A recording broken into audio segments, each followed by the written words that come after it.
அனைவருக்கும் வெற்றி தமிழ் பயிற்சி அகாடமியின் சார்பாக இனிய வணக்கம். இந்த ஷார்ட்ஸில் நம்ம 10th பாலிட்டியில் இருக்கக்கூடிய முடிவு வாக்கை பற்றி தாங்க பார்க்க போகிறோம். ஸோ இந்த விஷயத்தை நீங்கள் தெரிஞ்சு வச்சுக்கணும். அதாவது முடிவு வாக்கு அப்படின்னா கேஸ்டிங் ஓட் அப்படின்னு சொல்கிறோம். ஸோ இது எங்கே பயன்படுத்தப்படுது, யாரால் பயன்படுத்தப்படுது அப்படின்னு பார்த்தீங்கன்னா, அதாவது மாநிலங்களவை இருக்குல்லங்க, அதாவது மேலவை அப்படின்னு சொல்லுவோம்.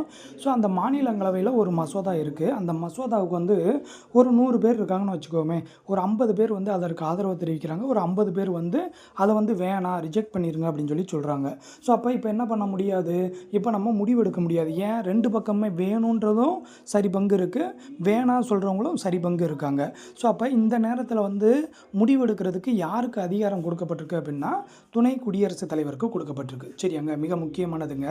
ஸோ அவர் என்ன பண்ணலாம் அப்படின்னா, சட்டப்பிரிவு 100ஐ பயன்படுத்தி, சரிங்களா, இதான் கேள்வி. சரிங்களா, சட்டப்பிரிவு இந்திய அரசியலமைப்போட சட்டப்பிரிவு 100ஐ பயன்படுத்தி துணை குடியரசுத் தலைவர் என்ன பண்ணுவார், வாக்கு செலுத்தலாம். ஸோ அப்போ அவர் வாக்கு செலுத்தும் போது அப்போ என்ன ஆயிரும், ஸோ 1 கூடியிருமாங்க. ஸோ 50ன்றது 51 மாறிடுமா. ஸோ அப்போ வேணும்னு நினச்சா அதை பாஸ் பண்ணிடுவாங்க, வேணாம்னு நினச்சா ரிஜெக்ட் பண்ணிடுவாங்க. சரிங்களா.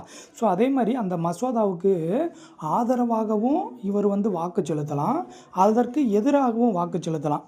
ஸோ ஏன் எதிராக வாக்கு செலுத்தினீங்க, ஏன் ஆதரவாக வாக்கு செலுத்தினீங்கன்னு என்ன பண்ண முடியாது, அவருடைய முடிவுக்கு எதிர்ப்பு யாரும் தெரிவிக்க முடியாது. சரிங்களா. ஸோ அதை அக்செப்ட் பண்ணிக்கிறணும் அப்படின்றது, அதாவது நம்ம எதிர்ப்பு தெரிவித்தாலும் அது அங்கே பெரிய ரோல் பண்ணாது. சரிங்களா. ஸோ அப்போ இங்கே கேள்வி என்ன அப்படின்னா, துணை குடியரசுத் தலைவர் எந்த அரசியலமைப்பு சட்டப்பிரிவை பயன்படுத்தி வாக்கெடுப்பு, அதாவது ஒரு மசோதாவுக்கு வாக்கெடுப்பு நடத்தும் போது சமநிலையில் இருக்கும் பட்சத்தில் எந்த இந்திய அரசியலமைப்பு சட்டப்பிரிவை பயன்படுத்தி வாக்கு செலுத்தலாம் அப்படின்னா, சட்டப்பிரிவு 100.